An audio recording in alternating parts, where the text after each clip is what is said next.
Class 10 physics विद्युत chapter का ये प्रश्न है। इस प्रकार का प्रश्न बोर्ड परीक्षा में हर बार आता है। तो ये क्वेश्चन जो आपके सामने है ये भी बोर्ड एग्जाम में आया था, तो वही क्वेश्चन हम आपको समझाएंगे। और ये क्वेश्चन लॉन्ग में आया था, कितने में आया था? लॉन्ग में आया था। तो कैसे करना है पूरी बात हम आपको समझाएंगे, ठीक है। यहाँ पे पहले क्वेश्चन पढ़ते हैं। जिस प्रकार क्वेश्चन इतना लिखा ना, इतना ही पूरा पेपर में छप के आया था, ठीक है। निम्न चित्र में प्रतिरोधक R1 बराबर 15 ओम है, R2 बराबर 10 ओम है, R3 बराबर 30 ओम है, R4 बराबर 5 ओम है, R5 बराबर 20 ओम है व बैटरी 18 वोल्ट की है। इस परिपथ में कुल प्रतिरोध और धारा आपको निकालनी, मतलब कुल प्रतिरोध कितना है और कुल धारा आपको ज्ञात करनी है। तो सबसे पहले आप लिखो, दिया गया है, क्या क्या दिया गया है।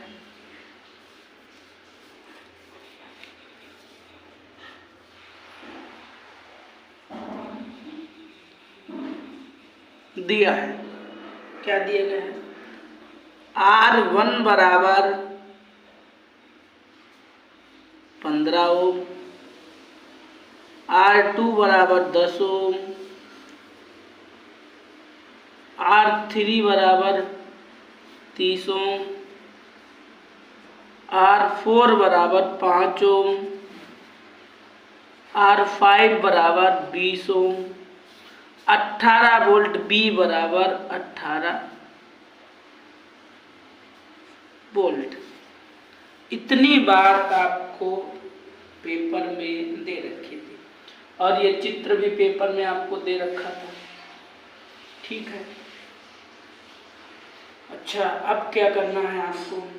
सबसे पहले आपको ये जानना है कि श्रेणी क्रम में कौन सा है और समांतर क्रम में कौन सा है। यहाँ पे लिखा है R3, यहाँ पे लिखा है R2, यहाँ पे लिखा है R1, यहाँ पे R1 लिखा है, यहाँ पे लिखा जगह लिखी। सबसे पहले हम इसी को हल करेंगे कि R1, R2, R3, R1, R2, R3 के प्रतिरोध किसमें समांतर क्रम में जुड़े हैं, इनका तुल्य प्रतिरोध निकालेंगे। तो पहले हिंदी लिखते हैं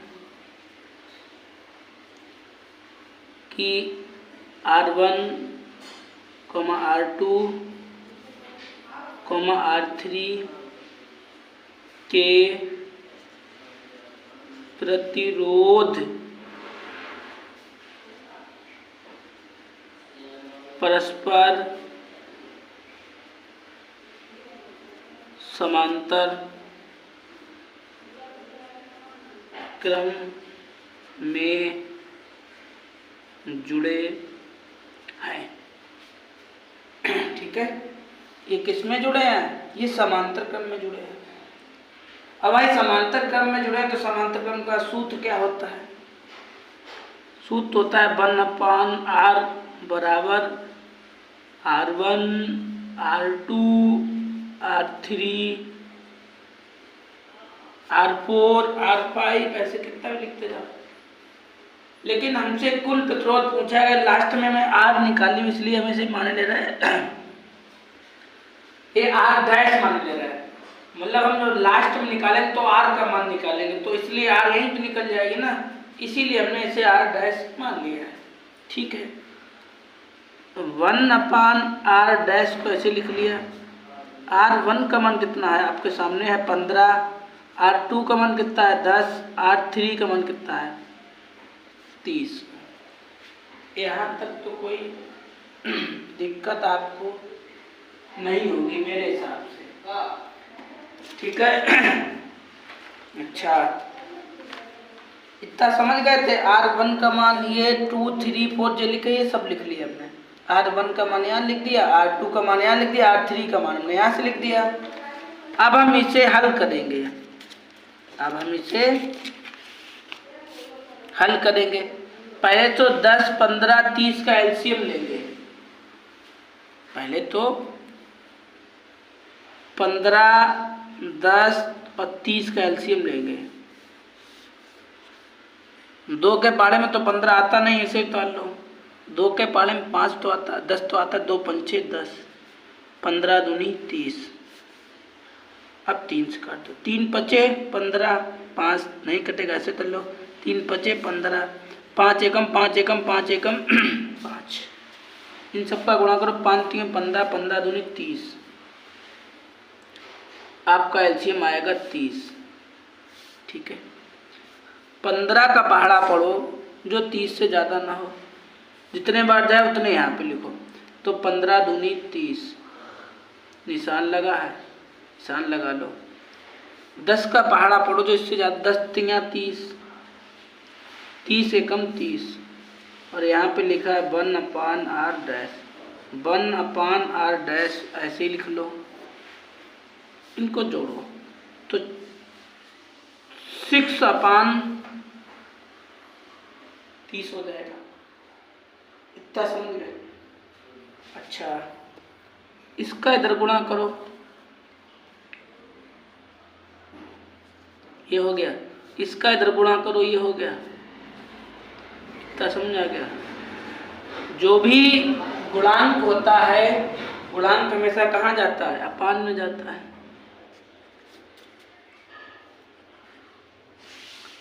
6 पंचे 30, 6 पंचे 30।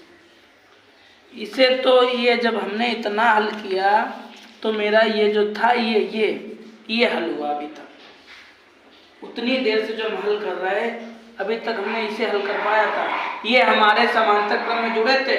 अब ये हमारे किस में जुड़े हैं? ये समांतर क्रम में जुड़े हैं।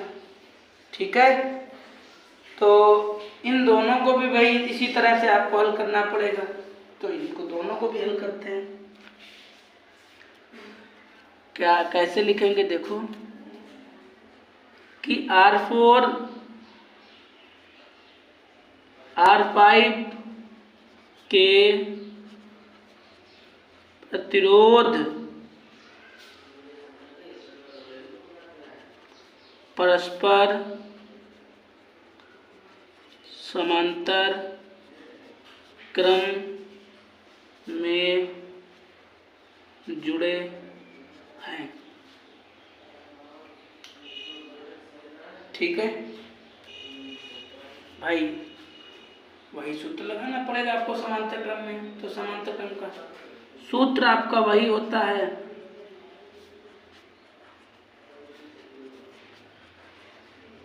ठीक है।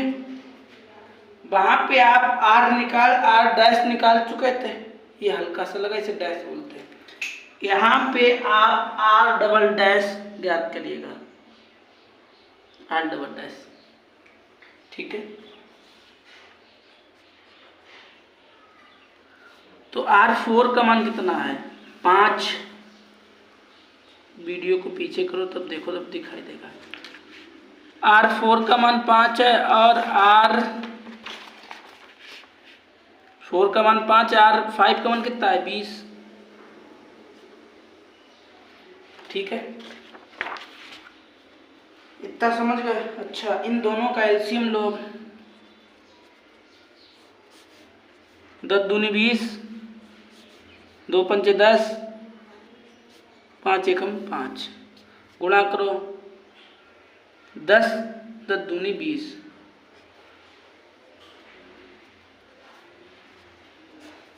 ठीक है, इसका पहाड़ा पर जितने बार जाए उतने यहाँ पे लिख दो। तो 5 चौको 20, 4 बार गया। ठीक है, और 20 एकम 20, 5/20 हो गया। 5/20 हो गया। इसका इधर गुणा करो, तो इसका इधर गुणा करो।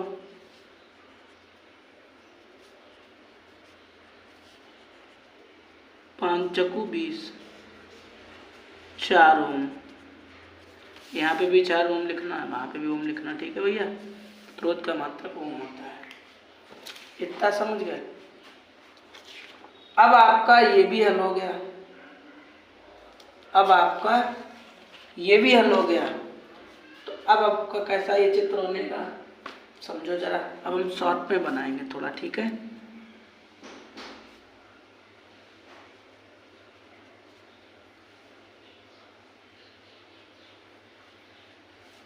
और बात मांगे लो भैया अपना बनाना अच्छे से, हमने ऐसे बना के दिखा दिया अपना। ये जिस टाइप से आपकी ये बनी है, ये ऐसे अपना बना लेना। अब इसका मान कितना निकला था आपका 5 ओम, और अभी आपने कितना निकाला इसका 4 ओम। अब आप बताइए किसमें है। अब तो ये श्रेणी क्रम में हो गए, अब तो ये श्रेणी क्रम में हो गया। तो लिखो R dash R double dash के प्रतिरोध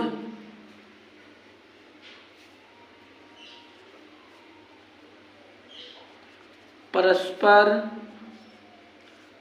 श्रेणी क्रम में जुड़े हैं, अतः इनका तुल्य प्रतिरोध, अतः इनका तुल्य प्रतिरोध क्या होगा। तो वैसे श्रेणी क्रम का हमारा सूत्र होता है R1 R2 R3 R4 R5, जितनी इच्छा उतनी लिखते हैं, जितना आपको दे रखा। लेकिन यहाँ पे R dash R double dash दे रखा है, तो यहाँ पे ये लिखेंगे, ठीक है। वैसे सूत्र हमारा वो होता है बक्से वाला, लेकिन भाई यहाँ पे R dash R double dash दे रखा है तो वही लिखेंगे। अच्छा, इसका मान कितना है 5, इसका कितना है 4, तो 5 4 9।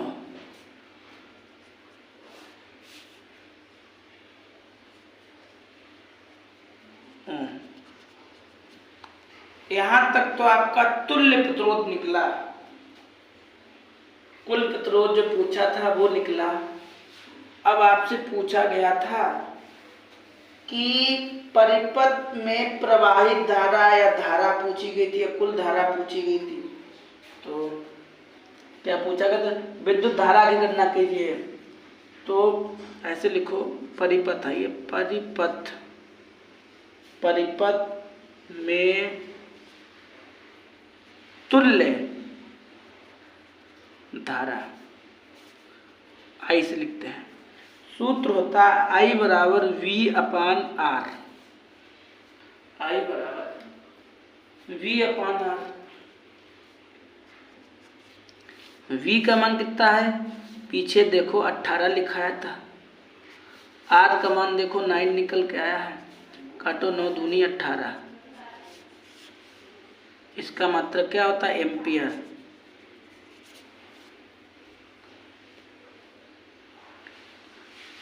ठीक है, विद्युत धारा का मात्रक एम्पियर होता है। तो ये क्वेश्चन आपका यहीं तक था, लेकिन ये क्वेश्चन आपका लॉन्ग में आएगा। और आप देखो 2 चैप्टर ऐसे हैं, इन दोनों के क्वेश्चन यूपी बोर्ड परीक्षा में ज़्यादातर नहीं, हर वर्ष आते हैं। एक तो इस टाइप का प्रश्न, दूसरा लेंस या दर्पण वाला, वो क्वेश्चन यूपी बोर्ड परीक्षा में हर वर्ष आता है। ठीक है, तो फेयर कॉपी पे क्वेश्चन पहले समझना, फिर बिना देखे लगाना। ठीक है, मिलेंगे आपको और कोई बेहतर वीडियो में, तब तक आप इसे फेयर कॉपी पे नोट कीजिएगा।